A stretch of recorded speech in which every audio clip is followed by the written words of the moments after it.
નમસ્કાર, હું નીતિન પટેલ. તમે જોઈ રહ્યા છો સમાચાર મેં આગે ન્યૂઝ. હવે જોઈએ આજના સમાચાર. ભારત સરકારના સાંસ્કૃતિક મંત્રાલય દ્વારા ઈસવીસન 1975માં અમલી થયેલ કટોકટીના 50 વર્ષ તારીખ 25/6/2025ના રોજ પૂર્ણ થવાના સંદર્ભમાં લોકશાહી મૂલ્યોનું સંસ્મરણ કરવાના હેતુથી સંવિધાન હત્યા દિવસ અંતર્ગત કાર્યક્રમનું આયોજન કરવામાં આવ્યું છે, જેના ભાગરૂપે મહેસાણા ટાઉન હોલ ખાતે વિવિધ મહાનુભાવોની ઉપસ્થિતિમાં કટોકટી લગાવ્યાના 50 વર્ષ પૂર્ણ થવા પર સંવિધાન હત્યા દિવસ નિમિત્તે કાર્યક્રમ યોજાયો હતો. આ કાર્યક્રમમાં ધારાસભ્ય મુકેશભાઈ પટેલ, કિરીટભાઈ પટેલ, CJ ચાવડા, સરદારભાઈ ચૌધરી, રાજેન્દ્રભાઈ ચાવડા, અગ્રણી શ્રી ગિરીશભાઈ રાજગોર અને જિલ્લા collector Shri SK Prajapati, municipal commissioner Shri Ravindra Khatale અને જિલ્લા વિકાસ અધિકારી શ્રી ડોક્ટર હસરત જસ્મીન સહભાગી બન્યા હતા. ગાંધીનગરમાં 25 જૂનના રોજ સંવિધાન હત્યા દિવસ નિમિત્તે વિશેષ રેલીનું આયોજન કરવામાં આવ્યું. આ રેલી સેન્ટ્રલ વિસ્ટા ખાતે આવેલ ડોક્ટર બાબા સાહેબ આંબેડકરની પ્રતિમાથી ટાઉન હોલ સુધી યોજાઈ હતી. જિલ્લા કલેક્ટર મેહુલ કે દવેના માર્ગદર્શન હેઠળ આ કાર્યક્રમનું આયોજન કરવામાં આવ્યું હતું. રમતગમત વિભાગ અને નહેરુ યુવા કેન્દ્રના સંયુક્ત ઉપક્રમે યોજાયેલ આ રેલીમાં કોલેજના વિદ્યાર્થીઓ, નહેરુ યુવા કેન્દ્રના સભ્યો તેમજ વહીવટી તંત્રના કર્મચારીઓ સહિત 200થી વધુ લોકોએ ભાગ લીધો હતો. આ રેલીનો મુખ્ય હેતુ કટોકટી કાળમાં લોકશાહીના મૂલ્યો માટે સંઘર્ષ કરનારા બંધારણના હિમાયતીઓને યાદ કરવાનો હતો. ભારતના લાખો નાગરિકોએ આઝાદી અને બંધારણને પુનઃસ્થાપિત કરવા જેલવાસ ભોગવ્યો હતો. જિલ્લા વહીવટી તંત્ર દ્વારા આ લડવૈયાઓને અંજલિ આપવા માટે આ પ્રયાસ કરવામાં આવ્યો હતો. અડાલજ મુખ્ય નર્મદા કેનાલ પાસે આસિયાના ફાર્મ નજીક 2 અજાણ્યા શખ્સોએ નંબર પ્લેટ વગરના એક્ટિવા પર આવી જગદીશ કુમારના બાઇકને ટક્કર મારી હતી.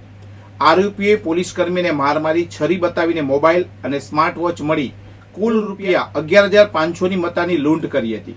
ગાંધીનગર રેન્જ IG વિરેન્દ્ર યાદવ અને જિલ્લા પોલીસ વડા રવિ તેજાના વાસમ શેઠીના માર્ગદર્શન હેઠળ LCBએ તપાસ હાથ ધરી હતી. ટેકનિકલ સોર્સથી મળેલી માહિતીના આધારે બાલાપીર સર્કલથી જુંડાળ રોડ પરથી 22 વર્ષીય રાહુલ દંતાણીને ઝડપી લેવાયો છે. બાપુનગરમાં રહેતા રાહુલે પૂછપરછમાં કબૂલ્યું કે તેણે તેના મિત્ર દશરથ દંતાણી સાથે મળીને આ લૂંટને અંજામ આપ્યો હતો. પોલીસે આરોપી પાસેથી રૂપિયા 15,000ની કિંમતના 2 મોબાઈલ જપ્ત કર્યા છે અને બીજા આરોપીની ધરપકડ માટે પોલીસે તપાસ તેજ કરી છે.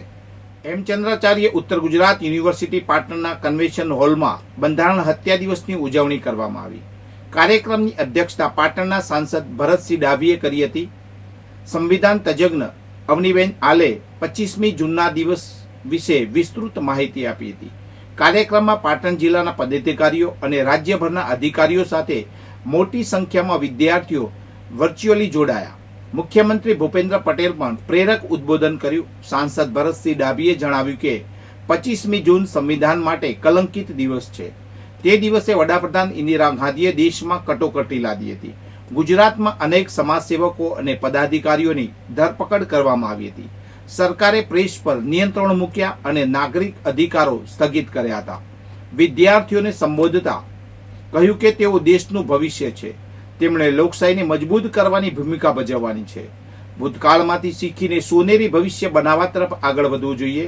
કાર્યક્રમમાં જિલ્લા પંચાયત પ્રમુખ હેતલબેન ઠાકોર, ધારાસભ્ય લવિંગજી ઠાકોર, જિલ્લા વિકાસ અધિકારી CL પટેલ, નિવાસી અધિક કલેક્ટર VS બોડાણા, સંગઠનના પ્રમુખ રમેશ સિંધવ સહિત અનેક પદાધિકારીઓ હાજર રહ્યા હતા. સુરેન્દ્રનગર જિલ્લાના લખતર તાલુકાના લીલાપુર ગામમાં ગઈકાલે એક ટ્રેક્ટર નદીમાં ખાબક્યું હતું, જેથી ભારે અફડાતફડી મચી હતી. ઘટના મુજબ દુરસિંગ નામનો ડ્રાઈવર લીલાપુરની સીમમાં આવેલા ખેતરમાંથી ગામ તરફ ટ્રેક્ટર લઈને આવી રહ્યો હતો. નદીના પુલ પર પહોંચતા તેણે અચાનક સ્ટીયરિંગ પરનો કાબુ ગુમાવ્યો હતો અને આ કારણે ટ્રેક્ટર સીધું નદીમાં ખાબક્યું હતું. નદીમાં પાણી ભરેલું હોવાથી ટ્રેક્ટર સંપૂર્ણપણે ડૂબી ગયું હતું. જો કે સદનસીબે ડ્રાઈવરનો આબાદ બચાવ થયો હતો. અકસ્માતની જાણ થતાં જ આસપાસના ગ્રામજનો ઘટના સ્થળે દોડી આવ્યા હતા. ઉલ્લેખનીય છે કે લખતર તાલુકામાં છેલ્લા કેટલાક સમયથી અકસ્માતના બનાવો વધી રહ્યા છે. ચોમાસા દરમિયાન નદી નાળા પરના નબળા પુલો વાહન ચાલકો માટે જોખમી બની રહ્યા છે. પાલનપુર નગરપાલિકા ટાઉન હોલ ખાતે બનાસકાંઠા પ્રભારી મંત્રી બળવંતસિંહ રાજપૂતની અધ્યક્ષતામાં સંવિધાન હત્યા દિવસ 2025ની ઉજવણી કરવામાં આવી. કટોકટી લાગુ કર્યાના 50 વર્ષ પૂર્ણ થવાના અવસરે આ કાર્યક્રમનું આયોજન કરવામાં આવ્યું હતું. મંત્રી રાજપૂતે જણાવ્યું કે 1975માં લાદવામાં આવેલી કટોકટી ભારતીય લોકશાહીના ઇતિહાસમાં એક કાળો અધ્યાય છે. તે દિવસે પ્રેસની સ્વતંત્રતા છીનવી લેવામાં આવી હતી. સરકાર અખબારોની સામગ્રી પર નિયંત્રણ રાખતી હતી. વિરોધ પક્ષના નેતાઓને કારણ વગર જેલમાં ધકેલી દેવામાં આવ્યા હતા.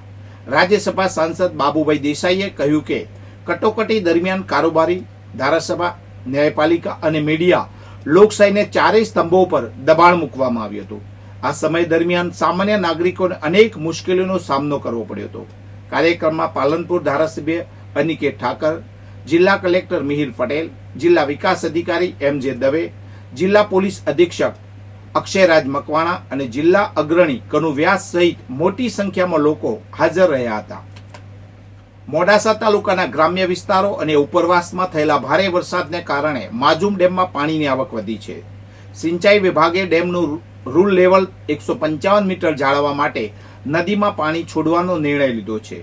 તંત્રએ પાણી છોડતા પહેલા મોડાસા, બાયડ અને ધનસુરા તાલુકાના 39 ગામોને સતર્ક કર્યા હતા. પ્રથમ તબક્કે 2100 ક્યુસેક પાણી છોડવામાં આવ્યું હતું. ત્યારબાદ પાણીનો જથ્થો વધારીને 5000 ક્યુસેક સુધી પહોંચાડવામાં આવ્યો છે.